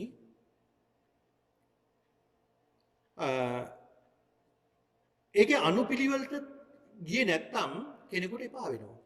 ඒක නිසා තමයි මේ සම්බුද්ධ ශාසනයේ අනුපිළිවෙලක් බුදුහාමුදුරු පෙන්නලා දීලා තියෙන්නේ. දැන් බලන්න උදාහරණයක් විදිහට ගත්තොත් අපි හිතමු මෙහෙම කෙනෙක්. අපි හිතමු දැන් උදාහරණයක් විදිහට මේ කැනඩාවේ මේ ප්‍රදේශයේ කෙනෙක්. අපි හිතමු කවදාවත් පන්සල් යන්නේ නැති කෙනෙක් බෞද්ධ කෙනෙක්. අපි හිතමු බෞද්ධ වුණාට පන්සල් යන්නේ නැහැ. වැඩි පන්සල හුරු නැහැ. ඊළඟට ඒ කෙනාට වැඩි ධර්මයක් හුරු නැහැ ඒක නිසා. එහෙමයි ඉන්නවනේ. දැන් ඒ කෙනා එනවා පන්සලට. එයා ටික පන්සලට දවස් අපි හිතමු පන්සලට එනවා අහම්බෙන් කවුරු හරි යාළුවෙක් එක්කලා එනවා. ඒ යාළුවා එක්කලා ආපුවාම එයා ආපු ගමන් ඇවිල්ලා බිම වාඩි වෙලා චතුරාර්ය සත්‍ය මෙනෙහි කරයිද? එහෙම නැත්නම් පටිච්චසමුපාදය මෙනෙහි කරයිද? භාවනා කරයිද? නෑ. එයා කිසි දෙයක් දන්නේ නෑ. එයාට අනුපිළිවෙලක් තියෙනවා. එයා ටිකක් ඇවිල්ලා බලනවා මෙතන මොනවා හරි යහපත් වැඩසටහනක් සිද්ධ වෙනවා මේ පන්සලේ. යහපත් වැඩසටහනක් සිද්ධ වෙනවා. අපි තුමු බෞද්ධ වූ අබෞද්ධ කෙනෙක් වේවා. ඒ ආවට පස්සේ එයා බලනවා මෙතන බුද්ධ වන්දනාව සිද්ධ කරනවා. මේ ප්‍රතිමා වහන්සේටත් වන්දනා කරනවා. ගිලම්පස දානෙත් පූජා කරනවා. බෝධි පූජාත් පවත්වනවා. ආශිර්වාදත් කරනවා. ඔහු ටිකක් ඇවිල්ලා වාඩි වෙලා කල්පනා කරනවා අද හිතට හොඳයි වෙනදට වඩා. මේ කට්ටියත් එක්කලා මම මේ පොඩක් නිහඬව හිටියානේ වන්දනා කළානේ මේ අය කියන දේ අහගෙන හිටියානේ. හිතට අද ටිකක් හොඳයි. අන්න ඔහු කල්පනා කරනවා ටිකක් හොඳයි මෙතන. වෙනදා වගේ නෙමෙයි. මගේ හිත අද ටිකක් හොඳයි. ඒක නිසා හිතට සතුටුයි ආය දවසක ඉන්න ඕනේ. දැන් ඔහුගේ හිත මොකද වෙලා තියෙන්නේ? ඔහුගේ සිත මේ ප්‍රදේශයේ මේ දහමට ටිකක් ඇලිලා තියෙනවා. කැමති වෙලා තියෙනවා. ඔව් මෙහෙම ටික ආවට පස්සේ එයා මොකද කරන්නේ? එයා පොඩි දේවල් වලට තමයි යොමු වෙන්නේ. වන්දනා කරනවා, ඇවිල්ලා මල් පූජා කරනවා, බෝධි පූජා පවත්වනවා. මෙහෙම කරනකොට පින්නතුනේ මෙයාට පේනවා සිල් සමාදන් වෙනවත් කට්ටිය. සිලුත් සමාදන් වෙනවා. ඉතින් එයා ඇවිල්ලා මේ සිල් සමාදන් වෙන අයට උපස්ථාන කරන්නත් එනවා. දානි හදාගෙන එනවා, දානි පූජා කරනවා. මේ විදිහට ටික කරගෙන යනකොට මෙයා කල්පනා කරනවා මමත් ටිකක් සිල් ගත්තොත් මොකද? සිල් අරන් බලන්න ඕනේ. සිල් සමාදන් වෙනවා. අන්න ඔහුගේ තව සිත තවත් දහමට යොමු වෙනවා. සිල් සමාදන් වෙන කෙනා ටික කාලයක් යනකොට කල්පනා කරනවා දැන් මේ සිල් සමාදන් වෙනකොට භාවනාවක් කියලා දෙනවා. මාත් වාඩි වෙලා ඉතින් අහගෙන ඉන්නවා. ඒකෙත් මොනවද දන්නේ නැති ඉතින් ටිකක් කරලා බලන්න ඕනේ. අන්න භාවනාවට යොමු වෙනවා. බලන්න පිළිවෙල ඉන්න. මොනතරම් පිළිවෙලක්ද? ඉතින් ඒක නිසා අපි මේ පුංචි දේවල් පව අතාරින්න හොඳ නැහැ. දැන් සමහරව සඳහන් කරන බෝධි පූජා ලැබීම වැඩක් නැති ක්‍රියාවක්, බුද්ධ පූජා පැවැත්වීම වැඩක් නැති ක්‍රියාවක්. දැන් ඒ අයට වැඩක් නැති වුණාට අර ප්‍රාථමිකව එන කෙනා අනුපිළිවෙලට තමයි එන්නේ. එයා මෙතෙන්ට ඇවිල්ලා බලන්නේ මේ දේවල්. ඒ වගේ අර්ථයක් නැත්තම් මේ බෞද්ධයෝ කරගෙන ඉන්නේ නැහැනේ. එහෙම හෝ මේ පුද්ගලයාගේ සිත පහදින්න තමයි මේ ශාසනය හැදිලා තියෙන්නේ. ශාසනය හැදිලා තියෙන්නේ. දැන් එහෙම දෙයක් අවශ්‍ය නැත්තම් එදා බුදුරජාණන් වහන්සේ ආනන්ද හාමුදුරන්ගේ මූලිකත්වයෙන් ආනන්ද බෝධි රෝපණය කරයිද භාග්‍යතුන් වහන්සේනට වන්දනා කරන්න? නෑ. එහෙම කරන්නේ නෑනේ. මේ බුදුරජාණන් වහන්සේ දකින්නවා, පේනවා මේ පුද්ගලයෝ එනවා, ඇවිල්ලා මේක එකපාරටම මෙතන මේ ධර්මයේ කියලා දුන්නට වැටහෙන්නේ නෑ. ටිකෙන් ටික අනුපිළිවෙලින් යන්න ඕනේ ක්‍රමයක් තියෙන්නේ මේ. අනුපුබ්බ සික්ඛා, අනුපුබ්බ කිරිය, අනුපුබ්බ ප්‍රතිපදා. අනුපිළිවෙලක් තියෙනවා. මේ අනුපිළිවෙලට තමයි යන්න ඕනේ. ඒ නිසා පින්නතුනේ මේ අනුපිළිවෙල කඩාගත්තොත් බෑ. මේ අනුපිළිවෙල තියෙන්න ඕනේ. ඒ අනුපිළිවෙල තමයි යනවා. දැන් භාවනා කරනකොටත් අනුපිළිවෙලක් තියෙනවා. සිල් ගන්නකොටත් අනුපිළිවෙලක් තියෙනවා. ඒ පිළිවෙලට තමයි යන්න ඕනේ. අර මහා මොහොතේ පිළිවෙලට පිහිටලා තියෙනා වගේ මේ සම්බුද්ධ ශාසනයේ මේ ධර්මයක් පිළිවෙලට පිහිටලා තියෙනවා. ඒක නිසා තමයි මේ ශ්‍රාවකයෝ කැමති. ශ්‍රාවකයෝ කැමති. අපි හිතමුකෝ මේ විහාරස්ථානයේට දායක අපි හිතමු පිරිස ඉන්නවා 400ක් ඉන්නවා කියලා උදාහරණ විදියට. මේ 400 දෙනාටම ඊමේල් එකක් යනවා අහවල් දවසේ සිල් සමාදන් වෙනවා අනිවාර්යෙන් එන්න කියලා. සිල් සමාදන් වෙනවා අනිවාර්යෙන් එන්න. කී දෙනෙක් එයිද? එන්නේ නැහැ. ඇයි? ඒ අයට තාම හුරු නැහැ. හැබැයි ඒ ඊමේල් එකේ දැම්මොත් සඳහන් කරලා යවුවොත් අපි මේ අහවල් දවසේ මේ වගේ සම්බුද්ධ පූජාවක් පවත්වනවා, බෝධි පූජාවක් පවත්වනවා, සියලු දෙනාටම මේ වන්දනා කරලා තුන්රුවන්ගේ ආශිර්වාදේ ප්‍රාර්ථනා කරනවා එන්න කියලා කිව්වොත් අර සිල් ගන්න එන්න කියලා යවුව ඊමේල් එකට වැඩිය ඒක ප්‍රතිචාරය වැඩි. ඇයි? බොහෝ දෙනෙක් කැමති ඒවට. ඒ අය ටික ටික එනවා මෙතෙන්ට. ටික ටික එන්නේ. ඒ අයගේ හිත ටික ටික නැවෙනවා මේ සිල් ගන්න භාවනා කරන්න. ඒක ටිකෙන් ටික හිත නැවෙන්නේ අය. අන්න බලන්න. ඒක නිසා පින්නතුනි මෙන්න මේ අනුපුබ්බ මේ අනුපිළිවෙල මේ මහා මොහොතේ අනුපිළිවෙලක් තියෙනවා වගේ බුදුහාමුදුරු පෙන්ලා දෙනවා පහාරාද මේ ශාසනයේ අනුපිළිවෙලක් තියෙනවා. ඉස්සරලාම පැවිදි වෙනවා. පැවිදි වෙලා තමයි එතෙන් ටික ටික ඉස්සරහට යන්නේ. අනුපිළිවෙලක් තියෙනවා. මේක පින්නතුනි හරි ලස්සනට බුදුහාමුදුරු පෙන්ලා දෙනවා. හරි ලස්සනට මේ බුදුහාමුදුරු පෙන්ලා දෙනවා. පින්නතුනි දැන් යම් කිසි කෙනෙක් මේ ශාසනයට නැත්නම් මේ ධර්මයට පැමිණෙනවා. ඒ පැමිණෙනකොට එයා කිසි දෙයක් දන්නේ නැහැ. එයා ඇති කරගන්න ඕනේ මොකක්ද? එයාට ඇති කරගන්න ඕන ලෞකික සම්මාදිට්ඨිය. මොකද්ද මේ ලෞකික සම්මාදිට්ඨිය? එක පාටම නිවන්ට යන්න බෑනේ උහුට. ඒකේ ඔහුගේ පිළිවෙලක් තියෙනවා. ලෞකික සම්මාදිට්ඨිය. ලෞකික සම්මාදිට්ඨිය මේකට කියනවා දසවස්තුක සම්මාදිට්ඨිය කියනවා. ඊළඟ කම්මස්සකතා සම්මාදිට්ඨිය කියනවා. ඊළඟට ලෞකික සම්මාදිට්ඨියට කියන නම් කීපයක් පින්නත. මේ දසවස්තුක මිත්‍යා දෘෂ්ටි එහෙම නැත්නම් ලෞකික සම්මාදිට්ඨිය. ඒ කියන්නේ පින්නතුනි අත්ති දානය කියලා දෙයක් තියෙනවා.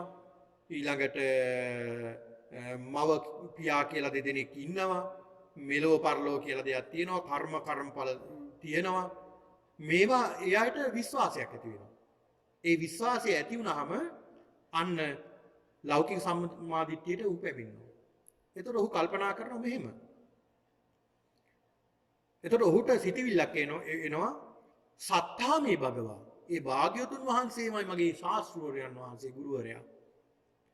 ශ්‍රාවකෝ හමසි මම කවුද? මම උන්වහන්සේගේ ශ්‍රාවකයෙක් විතරයි. භගවා ජානාති භාග්‍යවතුන් වහන්සේ සියල්ල දන්නවා. අහන්න ජානාමි මම කිසිම දෙයක් දන්නේ කියන තැන ඉඳලා තමයි ඔහු පටන් ගන්නෙ. මොන්න බලන්න සමහරු එහෙම නෙමෙයිනේ ආපුවම. බුදුහාමුදුරන්ට වැඩි දන්න අය සමහර විට ඉන්නවා ධර්මයේ පවා වෙනස් කරමින් කටයුතු කරන මේ බුදුහාමුදුරු දේශනා කරන ඒවාටත් පිටින්. ඒක නිසා පින්නතුනි අපි මේ ධර්මයේ තුල ඉඳලාමයි කතා කරන්න ඕනේ, දේශනා කරන්න ඕනේ. ත්‍රිපිටකයෙන්මයි අපි ධර්මයේ දේශනා කරන්න ඕනේ. ඒක නිසා ඔහු සම්මාදිට්ඨියටපත් වෙනවා ලෞකික සම්මාදිට්ඨියට. ඒ ලෞකික සම්මාදිට්ඨියටපත් වෙන කෙනා ඊළඟට පින්නතුනි ශ්‍රද්ධාව ඇති වෙනවා. ඒ භාග්‍යතුන් වහන්සේ මෙසේ අරහන් සම්මා සම්බුද්ධ විද්‍යාචර්ය සම්පන්න සුගත ලෝකවිදු මේ විදිහට අඳුර ගන්නවා. මේ විදිහට අඳුර ගන්න පුද්ගලයා ලෝකෝත්තර සම්මාදිට්ඨියටපත් වෙනවා. මොකද්ද මේ ලෝකෝත්තර සම්මාදිට්ඨිය? පිනතේ ලෝකෝත්තර සම්මාදිට්ඨිය සෝවාන් ඵලයෙන් එහා පැත්තේ තියෙන එකක්. දුක්ඛ සමුදය නිරෝධ මාර්ග කියන මේ චතුරාර්ය සත්‍ය පිළිබඳව මනාකොට අවබෝධයක් ලබා ගැනීම. මනාකොට අවබෝධය තමයි ලෝකෝත්තර සම්මාදිට්ඨිය. අන්න බලන්න ඉස්සල්ලාම ආපු කෙනා කොහොමද ආවේ? ඒ ආපු කෙනා කී දෙයක් දන්නේ නැතුව ආවේ. එයා අවසානට නිර්වාණය සාක්ෂාත් කරගත්තා කොහොමද? අනුපිළිවෙලට ඇවිල්ලා. අනුපිළිවෙලට ඇවිල්ලා. දැන් අපි හිතමුකෝ කෙනෙක් පැවිදි භාවයට පත් වෙනවා කියලා. ඉස්ලාම් සාමණේර භික්ෂුවක් විදිහට සාමණේර දස සීලේ සමාදන් වෙනවා. ඊට පස්සේ තමයි කෙමෙන් කෙමෙන් ශික්ෂාපද වැඩි වෙලා ක්‍රමයෙන් පිළිවෙලට තමයි එතෙන්ට යන්නේ. සීලයත් එහෙමයි. සමාධි ප්‍රඥා සියල්ල එහෙමයි. බුදුහාමුදුරු පෙන්ලා දෙනවා මෙන්න පහාරාද අනුපිළිවෙලක් තියෙනවා. ඒක නිසා මේ අය මේකට කැමති. මේ සිව්වනක් මගේ සිව්වනක් පිරිස බොහොම කැමති. මේ ශාසනයට කැමැත්තෙන් ශාසනික ප්‍රතිපදාව අනුගමනය කරන්න ඒකයි කියලා. ඊළඟ සඳහන් කරන භාග්‍යවතුන් වහන්සේ පහාරාද මේ මහා මුහුදේ වෙරළ දැන් මහා මුහුදේ රැලි වෙරළ සීමාව ඉක්මවන්නේ නැහැ. වෙරළ සීමාව ඉක්මවන්නේ නැහැ. වෙරළෙන් නවතිනවා මේ මුහුදේන රැලි. ඒ වගේම තමයි මගේ සම්බුද්ධ ශාසනයත් මේ භික්ෂුන් වහන්සේලා මගේ සිව්වනක් පිරිස වෙරළ ඉක්මවන්නේ නැහැ. වෙරළ ඉක්මවන්නේ නැහැ. මේ රැලි ඇවිල්ලා වෙරළින් නවතිනවා. ආන් ඒ වගේ තමයි මගේ මේ සිව්වනක් පිරිස තමන් ආරක්ෂා කරන මේ සීලය එතනින් එහාට යන්නේ නැහැ. ඒ කියන්නේ සීලය කියලා මෙතෙන් සඳහන් කළේ ඒවා කඩ කරන්නේ නැහැ. එතනින් නවතිනවා. තමන්ගේ සීමාව දැන අඳුරගෙන එතනින් නවතිනවා. අනේ ඒකත් ආශ්චර්ය කාරණාවක්. අසිරිමත් කාරණාවක් මේ සම්බුද්ධ ශාසනයේ කැමැත්තෙන් ආසාවෙන් මේ ප්‍රතිපදාව අනුගමනය කරන සිව්වනක් පිරිස. ඊළඟ පහාරාද යම් කිසි කෙනෙක් යම් කිසි භික්ෂුවක් එහෙම නැත්නම් සිව්වනක් පිරිසේ යම් කිසි ශ්‍රාවකයෙක් වගේ තමන්ගේ සීමාව ඉක්මවා කටයුතු කරනවද? එහෙම නැත්නම් මේ වෙරළ සීමාව ඉක්මවලා යනවද? අන්න මහා මුහුදට මොකද වෙන්නේ? මලකුණු රඳන්නේ නැහැ. මහා මුහුද මලකුණු තියාගන්නේ නැහැ. යම් කිසි භික්ෂුවක් යම් කිසි ශ්‍රාවකයෙක් දුස්සීල භාවයට පත් වෙනවා නම් ඒ භික්ෂුව මොකද වෙන්නේ? අර මහා මුහුදෙන් සියලු කුණු අයින් කරනවා වෙරළට කොට ගන්නවා. ආන් ඒ වගේ මහා මුහුදෙන් මේ ශාසනයෙන් ඉවත් වෙනවා. ශාසනයෙන් ඉවත් කරනවා. බලන්න මොන තරම් අසිරිමත් කාරණාවක්ද? මහා මුහුද උපමා කරන භාග්‍යවතුන් වහන්සේ දේශනා කරන කාරණාව. ඊළාට පහාරාද මේ මහා මුහුදට මේ ඉන්දියාවේ තියෙන පංචමහා ගංගාවන් ගලාගෙන එනවා. පංචමහා ගංගාවන්ම ගලනවා. ගලාගෙන ඇවිල්ලා මහා මුහුදට එකතු වෙනවා. ගංගා, යමුනා, අචිරවතී, මහි, සරබු කියන මේ පංචමහා ගංගාවන් මීට අමතරව තවත් ගංගාව විශාල ගංගාවක් තියෙනවා. ඒ ගංගාවන් වලට අමතරව තමයි මේ මහා ගංගා පහක්. මේ පංචමහා ගංගා ගලාගෙන ඇවිල්ලා මහා මුහුදට එකතු වෙනවා ජලය. එතකොට එකම ජලයක් වෙන්නේ.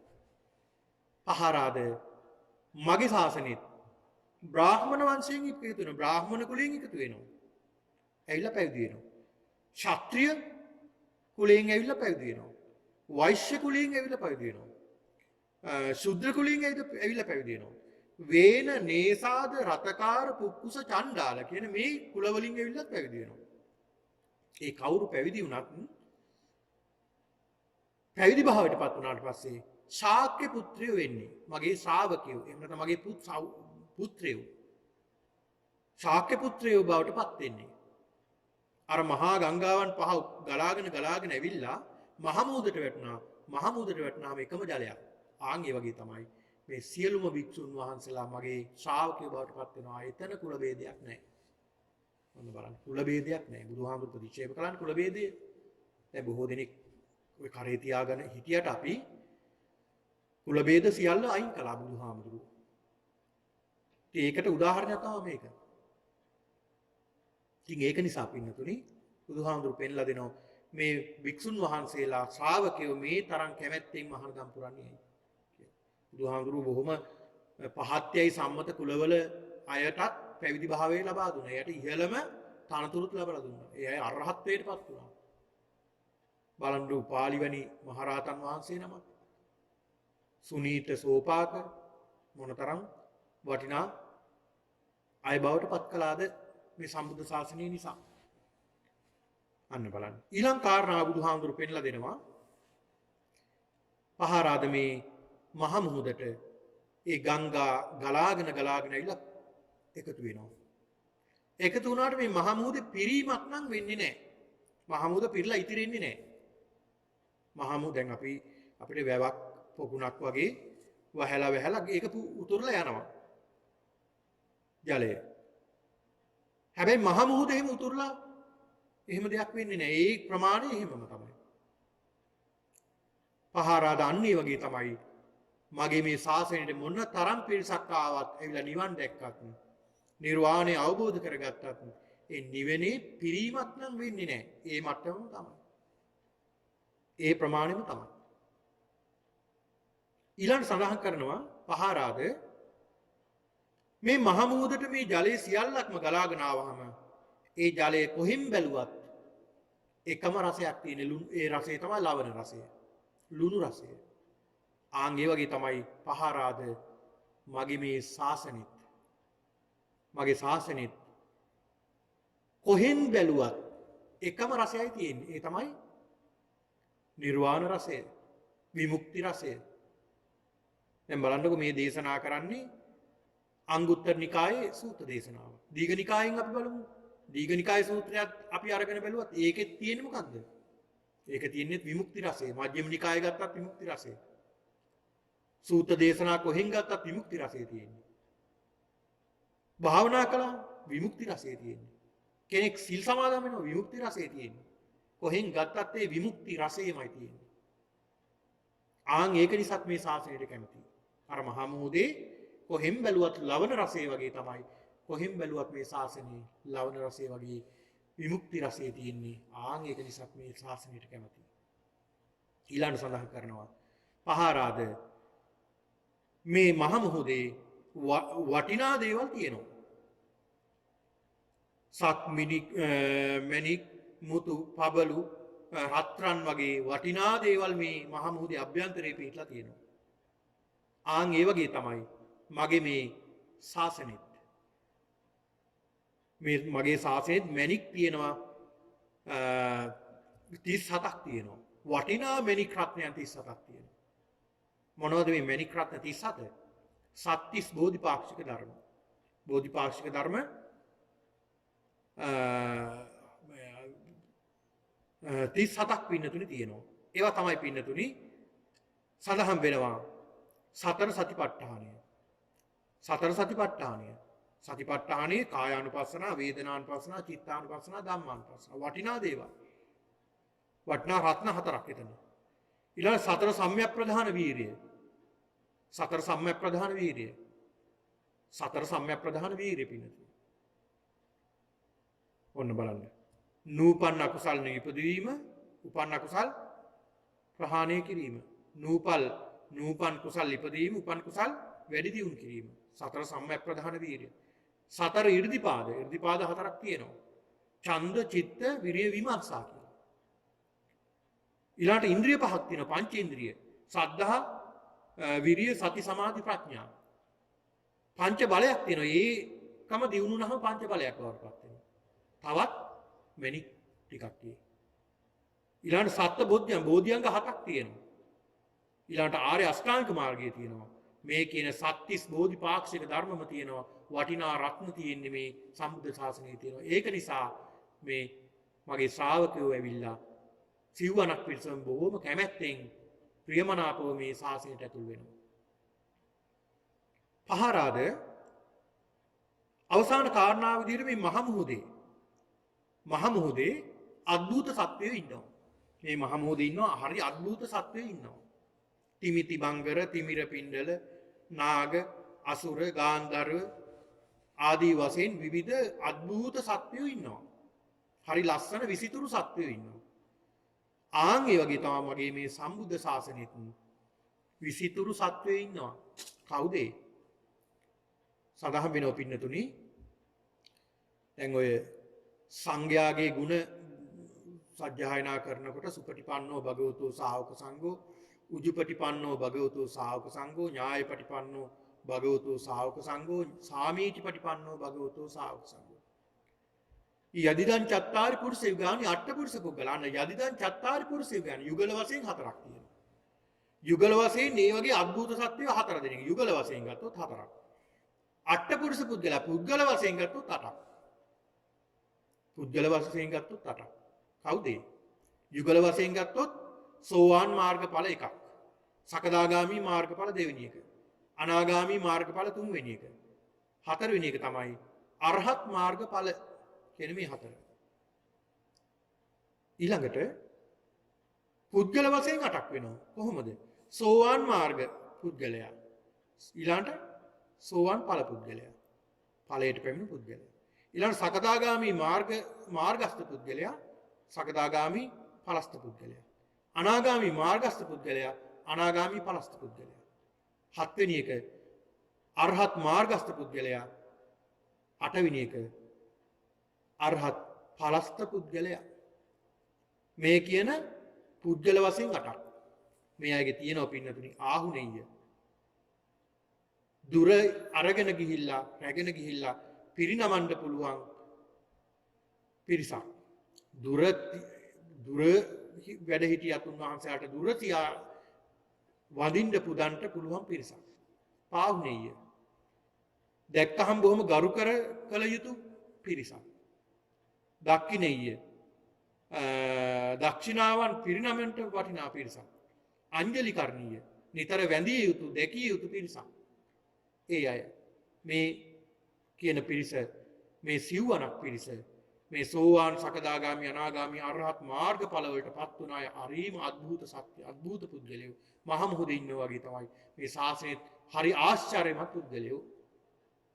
දැන් බලන්නකො සරියුත් මහ රහතන් වහන්සේ මොන තරම් රන් කඳක් වගේ බැබලි ඒ කාල භාග්‍යතුන් වහන්සේගේ දක්ෂිණස්සව් වෙලා වැඩ ඉන්න ඇද්ද? මුගලන් මහ රහතන් වහන්සේ මොන තරම් ලස්සනට බැබලි ඉන්න ඇද්ද? ඒ විතරද? මහා කාශ්‍යප මහ රහතන් වහන්සේ, ආනන්ද මහ රහතන් වහන්සේ, ඊළඟට අනිකුත් මහ රහතන් වහන්සේලා 80 මහා ශ්‍රාවකයන් වහන්සේලා හරියට පින්නතුනි පුන් සඳ වට කරගෙන තියෙන තරු රැලක් වගේ මොන තරම් ලස්සනට වැඩ ඉන්නට ඇද්ද උන්වහන්සේලා. බලන්න ආශ්චර්යමත් පිරිසක්. ආශ්චර්යමත් පුද්ගලයෝ පිරිසක්. මේ සම්බුද්ධ ශාසනයකින් බුදුහාමුදුරු පෙන්ලා දෙනවා පහාරාද මේ ශාසනෙත් ආශ්චර්ය පුද්ගලයෝ ඉන්නවා. ඒ ආශ්චර්ය පුද්ගලයෝ මෙන්න මේ පුද්ගලයෝ. ඒක නිසාත් මේ සම්බුද්ධ ශාසනයට මේ වගේ සිව්වනක් පිරිස කැමති ආසයි. බලන්න මොන තරම් අපි කැමතිද මේ අට්ඨපුරුෂ පුද්ගලවලට. ඒ කියන්නේ පුද්ගලයන් 8 දෙනාට අපි කොච්චර කැමතිද?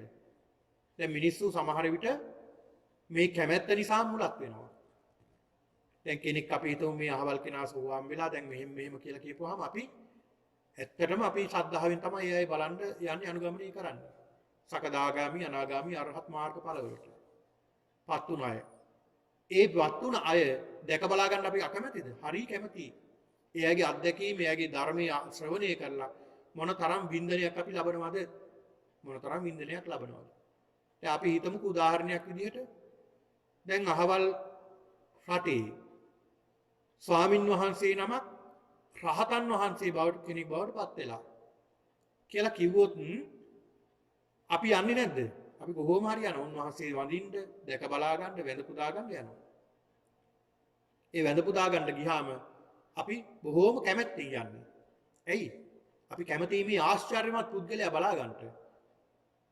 සෝවාන් සකදාගාමි අනාගාමි අරහත් මේ මාර්ගඵල වලට පත් වුණු පුද්ගලයෝ මේ ආශ්චර්යමත් ශ්‍රාවකයෝ දැක බලා ගන්න හරි කැමැති. වැඳ පුදා ගන්න හරි කැමැති. ඔන්න බලන්න. මොන තරම් කැමැත්තක් තියෙනවද? බොහොම කැමැති.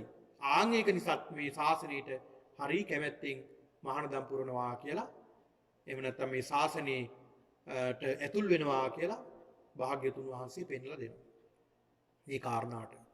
මේ කාරණාට දේශනා කළාම පින්නතුනි මේ පහාරාද ඊටාම සතුට වෙන භාග්‍යතුන් වහන්සේ මේ මහ මුහුද ඇසුරු කරගෙන ඔබ වහන්සේ භාග්‍යතුන් වහන්සේ ඊටාමත් ලස්සනට ධර්ම දේශනාවක් කළා කියලා බොහෝ සතුට වෙනවා මේ පහාරාද.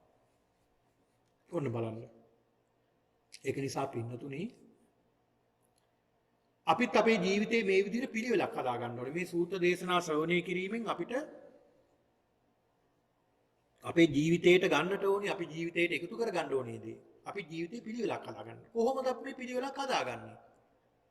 අපි හිතමු දැන් මේ පින්නතුන්ට බොහෝ වැඩ. ගිහි ජීවිත ගත කරන මේ පින්නතුන්ට දරුවන් සමග ඊළඟ තමන්ගේ රැකී රක්ෂාත් සමග මොන තරම් වැඩ කාර්යබහුලද ඔබ ජීවත් වෙන්නේ? ඔබ මොන තරම් කාර්යබහුල ජීවිතයක්ද ගත කරන්නේ? සමහර විට ඔබට කැම ටික කන්න වෙලාවක් නැතුව යනවා. තමන්ගේ ගමනක් බිමනක් යන්න වෙලාවක් නැති වෙනවා. ඔබේ රාජකාරීත් සමග දරුවන්ගේ වැඩ කටයුතු සමග ඔබ ගෙදරටම සීමා වෙනවා. ඒක හරි දුෂ්කර කාර්යයක්. ඒකට ඔබට හිතෙනවා අනේ මේ ධර්මයේ දියුණු කරගන්න මට කාලයක් නෑ නේද කියලා හිතෙනවා. එහෙමත් හිතෙන අය ඉන්නවා අපිට සඳහන් කරලා තියෙනවා. සඳහන් කරනවා ඇවිල්ලා. අනේ හාමුදුරුවනේ පන්සල් එන්නවත් වෙලාවක් නෑ. ඊළඟට අපිට පිනක් දහමක් කරගන්න වෙලාවක් නෑ. අනේ හාමුදුරුවනේ කියලා සඳහන් කරනවා. ඒක ඇත්තේ අයට. ඉතින් පින්නතුනි අපි බලන්න ඕන අපේ ජීවිතයේ පුංචි කාලයක් හරි අපි හදාගන්න. විනාඩි 5ක් වේවා, විනාඩි 10ක් වේවා, විනාඩි 15ක් වේවා. අපිට අපේ ජීවිතෙන් අපේ කාලයෙන් ටිකක් අපි වෙන් කරගන්නවා මේ ධර්මයේ වෙනුවෙන්. දැන් මේ ධර්මයක් ශ්‍රවණය කළ එක පාටම කෙනෙක් භාවනා කරන්න පටන් ගන්නවා නම් ඒක හරියන්නේ නැහැ. මොකද එයා ඒ ගැන ඉගෙන ගන්න ඕන. ඒකට තමයි ටික ටික අපි පුරුදු වෙන්න ඕනේ. භාවනාවක් පවා පුරුදු වෙන කෙනා ඉතා කෙටි කාලෙකින් පටන් ගන්න ඕනේ. විනාඩි 5ක් ඒ කෙනා කරනවා ටික කාලෙ. ඊළඟට විනාඩි 5 10 කරගන්න. එහෙම ටිකෙන් ටික තමයි මේක පුරුද්ද ඇති කරගන්නේ. අන්න බලන්න පිළිවෙල ඇති කරගන්නට ඕනේ. ඒක නිසා අපි මේ සූත්‍ර දේශනා වලින් පින්නතුනේ අපේ ජීවිතයට එකතු කරගන්න ඕනේ. අපේ ධර්ම මාර්ගය ටික ටික අපි දියුණු කරගන්නට ඕන කියලා. අපේ ධර්ම මාර්ගය අපිට දියුණු කරගන්න පුළුවන්. දැන් අපි හිතමු කෙනෙක් අපි මෙච්චර කාලයක් දරුවෝ එකතු කරගෙන අපි බුද්ධ වන්දනා කරන්න අපිට වෙලාවක් තිබෙන්නේ නැහැ. අපි දැන් වෙලාවක් හදා ගන්නවා. විනාඩි 5ක් පුතේ අපි එකතු වෙලා අපි ඔක්කොම ගෙදර ඉන්න දවසක අපි බුද්ධ වන්දනා කරමු. කියලා සියලු දෙනාම එකතු වෙලා බුද්ධ වන්දනා කරනවා. ඕක ටික කාලයක් කරගෙන යනකොට දරුවන්ට හරි ආස හිතෙනවා. දරුවන්ට කැමැත්ත හිතෙනවා. දෙමාපියන්ට ඕක අමතක වුණත් දරුවෝ ඇවිල්ලා අම්මේ දැන් බුදුන් වදින වෙලාව නේද අපි මේ දේවල් කරන්නම් කියලා ඔක්කොම එකතු වෙනවා. මොන තරම් ලස්සන පවුලක් ගොඩනගෙනවද? ඒතකොට දරුවෝ නොමග යන්නෙත් නැහැ. දරුවෝ යහමග යනවා. දරුවෝ ධර්මයට යොමු වෙනවා. බෝසත් පවුලක් බවට පත් වෙනවා. එහෙම ටිකකින් ආරම්භ කරනවා. ටික. ඊළාට ඒ දරුවොත් එක්කලා ටිකෙන් ටික අන්න බුද්ධ වන්දනා කරන්න ඒ දරුවන්ට පුරුදු කරලා ටිකෙන් ටික ඒ ධර්මයක් උගන්වන්න. ඊළාට පුතේ අපි මෛත්‍රී භාවනාව ටිකක් කරමු. මේ සත්‍යයන්ට අපි මෛත්‍රී කරමු. මේ අපේ වටේ ඉන්න මේ සත්වයෝ අහිංසක සත්වයෝ මේ සත්‍යයන්ට අපි මෛත්‍රී ටිකෙන් ටික මේ දරුවන්ට පුරුදු කරමු. ඒ වගේ පින්නතුණු ටිකෙන් ටික අපි ධර්මයට යොමු වෙන්න ඕනේ. ටිකෙන් ටික ධර්මයට යොමු වෙන්න ඕනේ. ඒ ධර්මයට යොමු වීමේ ප්‍රතිඵල තමයි පින්නතුණි අපිට මේ ලැබිලා තියෙන්නේ. අද බලන්න ඔබ දැන් කෙනෙක් හිතන්න ඇති මේ රටට එන්න කලින් මේ රට ඔබ පාය තියන්න කලින් ඔබ හිතන්න ඇති අනේ අපි ලංකාවේ ඉන්නකොට නම් පන්සලේම හිටියේ. බණ ඇහුවා. දානෙ දුන්නා. සිල් ගත්තා. මේ වගේ ආගමික කටයුතු කළා. අපි හරි පන්සලට ලැබියාවෙන් හිටියේ. අනේ ওই රටේ ගිහිල්ලා අපිට පන්සලක්වත් තියෙනවද දන්නේ නැහැ. අපිට පිනක් දහමක් කරගන්න අපිට අවස්ථාවක් සැලසෙයිද දන්නේ නැහැ කියලා දෙගිඩියාවෙන් තමයි ආවේ. එහෙම ආවහම මොකද වෙන්නේ? එහෙම ඇවිල්ලා බලනකොට මෙහි ලංකාවට වඩා බොහෝම ලස්සන පිළිවෙලට වැඩ කටයුතු. ලංකාවේ වගේම තමයි. හරියට ලංකාවේ ඉන්නවා වගේ තමයි ඔබට දැනෙන්නේ. ඒ සියලුම වැඩ කටයුතු සිද්ධ වෙන. ඒතකොට ඔබට සතුටුයි. අනේ අපිට මේ විදිහට පින් දහම් කරගන්න අවස්ථාව ලැබුණා නේද? දන් දෙන්න අවස්ථාවක් ලැබුණා. සිල් ගන්න අවස්ථාවක් ලැබෙනවා. භාවනා කරන්න අවස්ථාවක් ලැබෙනවා. ධර්ම ශ්‍රවණය කරන්න අවස්ථාවක් ලැබෙනවා. අපිට කරදරයක් වුණාම බුදුහාමුදුරන්ට වන්දනා කරලා හිත හදාගන්න අපිට අවස්ථාවක් ලැබෙනවා. බලන්න. අර සසරේ කරපු පින්කම් තමයි පින්නතුනි ධර්මයට යොමු වුණ නිසා නේද ඔබ අද මේ තත්ත්වයට ඇවිල්ලා තියෙන්නේ. කොහෙ ගියත් අතරමං වෙන්නේ නැහැ. බුදුහාමුදුරු පෙන්ලා දෙනවා දන් දුන්න කෙනා කොහෙ ගියත් අතරමං වෙන්නේ නැහැ. දීලා තියෙනවා නම් ගලක හිටියත් ප්‍රතිඵල ලැබෙනවා. ධර්මයේ දිනු කරලා තිබුණා නම් එයාට කොහෙ ගියත් හම්බෙන්නේ මොනවද? ධර්මයමයි. අන්න බලන්න. එයාට හම්බෙන්නේ ධර්මයමයි. ධර්මයේ දියුණු කරපු කෙනාට ධර්මයමයි ලැබෙන්නේ. ඒ නිසා ඔබට ධර්මයේ දියුණු කරන්න කාලයක් ලැබිලා තියෙනවා. අවස්ථාවක් මේ රටේ ලැබිලා තියෙනවා. ඒක නිසා ඒකට සතුටු වෙන්න. ඒක නිසා අපි කරන්න ඕනේ කුමක්ද? පුළුවන් තරම් හිත හදාගන්න එක. කොහොමද අපි හිත හදාගන්නේ? හිත හුරු කරන්න ධර්මයට මොකද්ද මේ ධර්මය කියලා කියන්නේ? ධර්මය කියලා කියන්නේ පින්නතුනි මේ ලෝකයේ තියෙන ස්වභාවය. මේ ලෝක ස්වභාව ධර්මය අවබෝධ කරගත්තා කියන්නේ ධර්මය අවබෝධ කරගත්තා කියන එක. මේ සිතේ ස්වභාවය අඳුර ගන්න ඕනේ. කයේ ස්වභාවය අඳුර ගන්න ඕනේ. ඒක තමයි මේ සතර සතිපට්ඨානෙ පෙන්ලා දෙන්නේ. කායානුපස්සනා. කය අනුව බලන්න මේ කයේ විනාශකම් වෙනවා. මේ කයේ විනාශකම් මොනවද වෙන සිද්ධ වෙන? මේ කය කොහොමද විනාශ වෙන්නේ? කයේ ස්වභාවය කොහොමද? පෙර මම මෙහි විදියට හිටියේ දැන් මෙහෙමයි ඉන්නේ. මේ කය මැරෙනකොට කොහොමද සිද්ධ වෙන්නේ? මරණයෙන් පස්සේ මේ කයට මොකද්ද වෙන්නේ? ඊළාට මරණයට කලින් මේ ශරීරයේ තියෙන දේවල් මොනවද? වෙනස් වෙන දේවල් මොනවද? මේ කය අනුව බලනවා. සිතින් හොඳට විමසනවා මේ කය ගැන. මේ යථාර්ථය විමසන්නේ. ඊළාට වේදනානුපස්සනාව. අපිට එන වේදනාව සැප දුක් උපේක්ෂා. වේදනාවක් එනකොට අපි එක්කෝ ඇලෙනවා එක්කෝ ගැටෙනවා. එක්කෝ ඇලෙනවා වේදනාවට එක්කෝ ගැටෙනවා. අපි වරක ඇලෙන තැන වරක ආයෙ ගැටෙනවා. මේ ජීවිතේම ප්‍රගුණ කරන්නේ ඇලීම ගැටීම. එතකොට මේ මොනවද මේ සිද්ධ වෙන්නේ? වේදනාවක්. අනේ වේදනාව අඳුර ගන්න ඕනේ. කොහෙන්ද මේ වේදනාව වෙන්නේ? හොඳට විමසන්න ඕනේ. කොහෙන්ද මේ වේදනාව ආවේ? පස්සපච්චය වේදනා. ස්පර්ශ වුණා. ස්පර්ශයක් නොනිසා තමයි වින්දනයක් ආයේ මට. මොකක්ද ස්පර්ශ උනේ? තින්නම් සංගති පස්සෝ. පස්සපච්චය වේදනා. තුනක් එකතු වුණා. මොනවද ඒ? ඇසත් රූපයත් චක්කු විඥානයත්.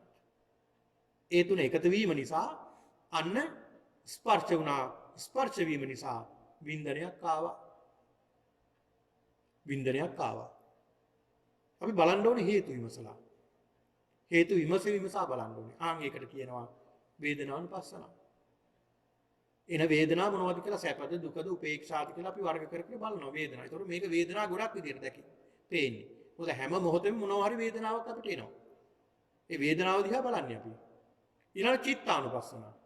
ඊළඟට ඔන්න බලන්න ගන්නවා දැන් කය බැලුවා, කයේ ස්වභාවය දැන් අවබෝධ කරගත්තා. ඊළඟ සිතේ ස්වභාවය. සිත වහා වෙනස් වෙනවා. සිත රාගෙට නැමෙනවා, ද්වේෂෙට නැමෙනවා, මෝහෙට නැමෙනවා. මේක තමයි ස්වභාවය. සිත අපේ රාගයට නැමෙනවා. ඉතින් මේක සසරේ පුරුදු කරපු නිසයි මෙහෙම වෙන්නේ. ඒක තමයි ස්වභාවය. හැබැයි ඒක නා දක්ෂ වෙනවා. රාගයට නැමෙනකොටම දැනගන්න දක්ෂ වෙනවා අඳුර ගන්න මේ රාග සිතක් මට ආවේ. රාගම් වා චිත්තං රාගං චිත්තං පජං. රාග සිතක් එනකොට මේක රාග සිතක් කියලා දැනගන්නවා. ද්වේෂ සිතක් එනකොට මේක ද්වේෂ සිතක් කියලා දැනගන්නවා. මෝහ සිතක් එනකොට මේක මෝහ සිතක් කියලා දැනගන්නවා. ඒක ඉතාමත් වටිනවා. හොඳ අවදියෙන් ඒතකොට සිත ගැන ඉන්න. ඔව් සිත ගැනත් දැනගන්නවා. සිතත් ගැනත් අවදියෙන් එනකොටම සිතවිලි කුමක්ද කියලා දන්නවා. ඊළඟ ධම්මානුපස්සනාව මේ ධර්මතාවය අඳුර ගන්නවා. අවබෝධ කර ගන්නවා. මෙන්න මේ කියන ටිකෙන් ටික තමයි අපි මේ පිළිවෙලට යන්න ඕනේ. ටිකෙන් ටිකයි පිළිවෙලට යන්න ඕනේ. ඉතින් ඒක නිසා අපේ ජීවිතේ පින්නතුනි මේ ධර්මයට අපි යොමු වෙන්නට ඕනේ. ධර්මයේ දියුණු කරගන්න ඕනේ. ඉතින් ඔබ බොහෝ කාලයක් තිස්සේ මේ ධර්මයේ දියුණු කරගන්න පිරිසක්. ඒ ධර්මයේ දියුණු කරගත්තාම ඔබට දැනෙනවා අපට දැනෙනවා ලොකු චිත්ත ප්‍රීතියක් ඇති වෙනවා. ලොකු සිතට ප්‍රීතියක් එනවා. මේ ධර්මයේ ශ්‍රවණය කරනකොට, භාවනා කරනකොට, මේ වගේ ආගමික කටයුතු වල නිරත වෙනකොට සිත ප්‍රසන්න වෙනවා. පැහැපත් වෙනවා. ඒතර සතුටක් ඇති වෙනවා. අන්න බලන්න. ඒතර ප්‍රීති සුඛ ප්‍රීතිය සහ සතුට ඇති වෙනවා. අන්න ප්‍රීතිය සතුට තියෙන තැන නිරාමස ප්‍රීතියක් නිරාමස සතුටක් තියෙනවා නම් එතන මොකක්ද තියෙන්නේ? එතන පින්නතුනේ ධානයක් තියෙනවා. ධානයකට අපි ඇවිල්ලා තියෙනවා. නිවැරදි ප්‍රීතියකුත් නිවැරදි සතුටකුත් තියෙනවා. එතකොට එතන බොහෝ ප්‍රීතියක් සතුටක් තියෙන තැනක්. ඒක නිසා පින්නතුනි බෞද්ධයා කියලා කියන්නේ බුද්ධිමත් කෙනෙක් කියන එකයි. හැම ප්‍රශ්නයක් ගැටලුවක් දිහාම අපි බලන්න ඕනේ බුද්ධිමත්ව. දහමට අනුව. අපේ ජීවිතවල එන බොහෝ ගැටලු අපට අවුල් වෙන්නේ අපි මේක හේතු හඳුනගන්නේ නැහැ. ඵලය දැකලා ඵලයේ පිටිපස්සේ අපි යනවා. අපි හේතු අඳුරගත්තාම අන්න ඒ හේතු අඳුරගෙන මොකක්ද මේකට හේතුව? අන්න ඒ හේතුව නැති කරපුවම නැවත ඵලයක් හටගන්නේ නැහැ. ඒ නිසා අපේ ජීවිතවල එන හැම ගැටලුවක්ම අපිට ධර්මයට අනුව විසඳ ගන්න පුළුවන්. ධර්මයට අනුව විසඳ ගන්න පුළුවන්. ඉතින් එහෙනම් අද දවසේ කල්පනා කරගන්න බොහොම ශ්‍රද්ධාවෙන් භක්තියෙන් ගෞරවයෙන් යුක්තව මේ ධර්ම ශ්‍රවණය කරන්නට යෙදුණා. ඒ ධර්ම ශ්‍රවණය කරමින් බොහෝ පින්කම් රැස් කරගන්නට යෙදුණා. ඔබේ විහාරස්ථානයේ පවත්වනු ලබන මේ පොහොය ධර්ම දේශනාවටයි ඔබ මේ සවන්පත් යොමු කරමින් පුරා හෝරා එකහමාරක් පමණ ඔබ ගත කරන්නට යෙදුණේ. ඒක නිසා පින්නතුනි මේ මොහොතේ සිහිපත් කරගන්නට ඕන. විශේෂයෙන්ම අද මේ උතුම් වූ ධර්මානුශාසනාව ශ්‍රවණය කරමින් අද අංගුත්තර නිකායේ පහාරාද කියන මේ සූත්‍ර දේශනාවයි ඔබ ශ්‍රවණය කරන්නට යෙදුනේ. මේ උතුම් වූ දේශනාව ශ්‍රවණය කරමින් මේ සිද්ධ කරගත්තා වූ අප්‍රමාණ වූ කුසලානුභාවය විශේෂයෙන්ම අප නමින් මිය පරලෝකීය විශේෂයෙන්ම සිහිපත් කරන්නට ඕනේ කීර්ති ප්‍රනාන්දු මහත්මයාත් ඒ වගේම තවත් මිය පරලෝකීය එක්කෙනෙක් දෙන්නෙක් සිටිනවා. ඒ අයත් අප සිහිපත් කරමින් ඒ සියලු දෙනාම සිහිපත් කරලා ඔබේ ඥාතීන් මිත්‍රයන් ඔය සියලු දෙනාම සිහි කරලා ඒ සියලු දෙනාටම මේ පින් අනුමෝදන් කරමු. අනුමෝදන් වෙත්වා.